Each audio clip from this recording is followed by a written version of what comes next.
తెలంగాణ రాష్ట్రంలో రేవంత్ రెడ్డి ముఖ్యమంత్రి 2.5 ఏళ్లు గడుస్తూ ఉంది. అధికారంలోకి వస్తే మేము ఫీజు రియంబర్స్మెంట్ స్కాలర్షిప్ని తక్షణమే విడుదల చేస్తామని, ఏ సంవత్సరానికి ఆ సంవత్సరం రెగ్యులర్గా ఫీజు రియంబర్స్మెంట్ స్కాలర్షిప్ని ఎటువంటి బకాయిలు లేకుండా ఇస్తామని హామీ ఇచ్చారు. దానికి అనుగుణంగానే వాళ్ళ కాంగ్రెస్ పార్టీ ఎన్నికల మేనిఫెస్టోలో ఈ అంశాన్ని చేర్చడం జరిగింది. అదేవిధంగా విద్యారంగ పరిస్థితులు బాగలేవని, మేము అధికారంలోకి వస్తే విద్యారంగానికి నిధులు పెంచుతామని, కనీసం 15% నిధులు కేటాయిస్తామని చెప్పేసి కాంగ్రెస్ పార్టీ ఎన్నికల హామీ ఇచ్చింది.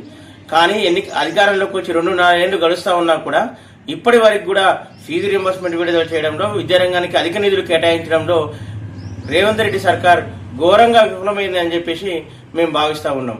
గత 4 బడ్జెట్లో కేవలం 6, 7, మొన్న పెట్టిన బడ్జెట్లో 8.2% నిధులు మాత్రమే కేటాయించారు. ఈ కేటాయింపులు ఏమాత్రం సరిపోవు. ఎందుకంటే ఈరోజు వాళ్ళు కేటాయించిన బడ్జెట్లో దాదాపు 97% నిధులు ఉద్యోగస్తుల జీతభత్యాలకే సరిపోతాయి. అట్లాంటప్పుడు ప్రభుత్వ స్కూళ్లలో, కాలేజీల్లో, యూనివర్సిటీలో ఎలా మౌలిక సదుపాయాలు కల్పిస్తారని చెప్పేసి మేము ఈ సందర్భంగా ప్రశ్నిస్తా ఉన్నాం. అంతేకాదు ఈరోజు 10,000 కోట్ల పెండింగ్ రియంబర్స్మెంట్ స్కాలర్షిప్ రావాల్సి ఉంది. వాటిని విడుదల చేయడంలో ఎటువంటి ప్రణాళికలు లేవు. బడ్జెట్లో దాని మీద ఎక్కడా కూడా ఒక చిన్న పదం కూడా రాయకుండా, దాన్ని ఊసే ఎత్తకుండా బడ్జెట్ కేటాయింపులు చేశారు. దీన్ని కూడా మేము తీవ్రంగా వ్యతిరేకిస్తా ఉన్నాం. వెంటనే పెండింగ్ లో ఉన్నటువంటి ఫీజు రియంబర్స్మెంట్ స్కాలర్షిప్ విడుదల చేయాలని, విద్యారంగానికి ఎక్కువ నిధులు కేటాయించాలని, అలాగే బెస్ట్ అవైలబుల్ స్కూల్స్ 218 కోట్లు ఈ రోజు బాకీ పడి ఉన్నారు.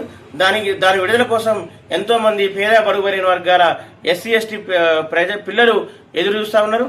ప్రైవేట్ మేనేజ్మెంట్ వాళ్ళ మీద టార్చర్ చేసి డబ్బులు కట్టించుకుంటా ఉన్నారు. ప్రభుత్వాలు ఈరోజు స్పందించాల్సిన అవసరం ఉంది.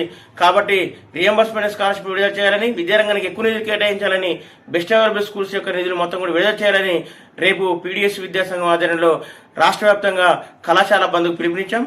కాబట్టి ఈ బంద్లో విద్యార్థి తల్లిదండ్రులు, ప్రైవేట్ యాజమాన్యాలు, అదేవిధంగా ప్రభుత్వ కాలేజీలు కూడా భాగస్వామ్యమై ఈ బంద్ను జయప్రదం చేయాల్సిందిగా కోరుతా ఉన్నాం.